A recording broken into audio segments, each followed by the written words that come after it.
गोबोरधना दखरा दुलाराय बर' फरायसा आफादनि गोजाम आफादखौ थांनाय 11/3/2019 समबारखालि गोजाम आफादखौ सेफायनानै गोदान आफादखौ दाफुंनानै होनाय जायो। दिनै बे गोदानै दाफुंनानै होनाय गोबोरधना दखरा दुलाराय बर' फरायसा आफादनि बिबान मोननाय बिबानगिरि बिथांमोनखौ गोबोरधना दखरा दुलाराय बर' फरायसा आफादनि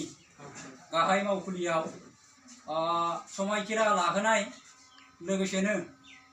बिबान गथायनाय हाबाफारिखौ बाक्सा जिल्ला दुलाराय बर' फरायसा आफादनि हारिमु नेहाथारि बिथां गलापी गयारी आरो बाक्सा जिल्ला दुलाराय बर' फरायसा आफादनि थुनलायारि नेहाथारि सहेश नार्जारी बिथां लोगोसेनो गोबोरधना दखरा दुलाराय बर' फरायसा आफादनि गागि बोसोनगिरि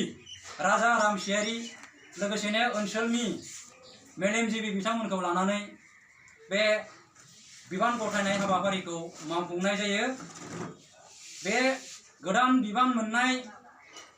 बिबानगिरि बिथांमोनानो जाहैबाय जोंहा आफादगिरि महरै गोजाम आफादनिनो आफादगिरिखा बिथां आन्दलन खेर खातारि बेखौनो 2019 आरो